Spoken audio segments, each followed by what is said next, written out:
over the last couple of weeks, we've been having record-breaking temperature. It's actually stunning. And for example, a recent report out on the Texas drought. So it's not just last week, but it's also over the last couple of years, including not just the United States, but all over. But let me start with Texas here. The Texas drought, the new numbers are in, and they thought that it was going to cost over $5 billion in damages to crops. It's actually broken a new record by a landslide. It's going to cost $7.62 billion, according to Texas's AgriLife Extension Services. So, you know, I don't think the government of Rick Perry is pro-government or pro-climate change. So for them to say that it's cost us this much money is interesting. And the previous mark was the highest amount of damage ever done by a drought in Texas was in 2006. It was at $3.5 billion, so more than double. So that's terrible news. And then in Europe, Russia had its hottest summer in 2010, actually. And then there's been record rain in Pakistan and Australia, of course, outside of Europe. And then there was a recent study published in the Journal of Natural Climate Change.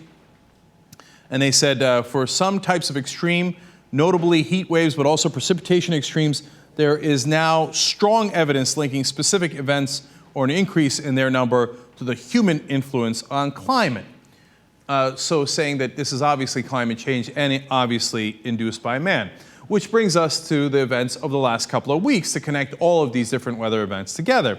Dr. Jeff Masters wrote, since record keeping began in the late 1800s, there have never been so many temperature records broken for spring warmth in a 1 week period.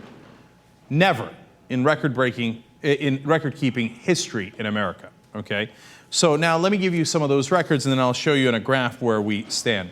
First of all, reports from across the country. One said what happened in Minnesota with the weather in the spring was, quote, off the scale weird. Throughout the country, over the last couple of weeks, there was over 4,300 records set in temperature. That's an enormous number. In Falls, Minnesota, they tied or broke the daily record in 11 of the past 12 days at that time in those weeks. In Chicago, they broke the record high 8 days in a row. In March, U.S. heat records outnumbered cold records by a stunning 35-1 margin. So the reason I tell you that is every once in a while, you know, Fox News will go in the middle of winter and show a snowstorm and go, what happened to climate? What happened to global warming? There's no warming.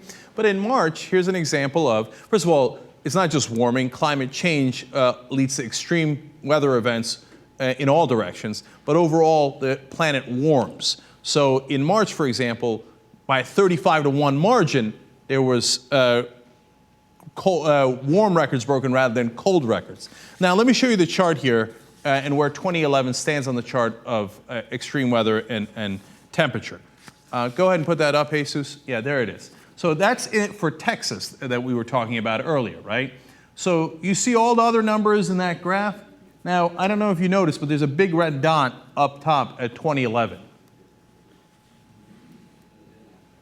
It's literally off the chart, okay? So now you begin to wonder, are all these things just a coincidence and all the twisters that we've been having, all the extreme weather events that we've been having? And obviously the scientists are saying, you knuckleheads, this is what we've been warning you about. Of course it's not a coincidence. In fact, look at some other notable things here. And as you look at this, you begin to get a sense of like, this is not normal, man. You know, because of course everybody's used to weather fluctuations, and sometimes you have record highs and sometimes record lows.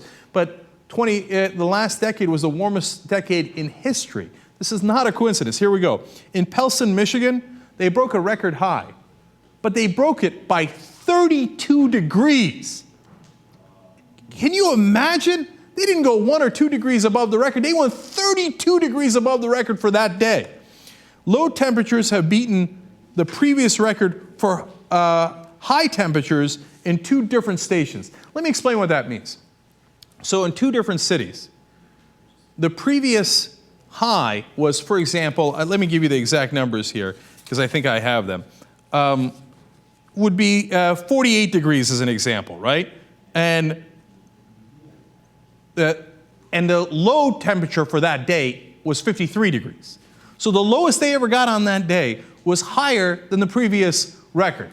It gives you a sense of how gigantic these changes are. Now, and then multiple Canadian cities broke all-time April records in March, meaning that it never got to that temperature in April in the history of Canada, and it got to that temperature in March. Gee, I wonder if global warming is happening.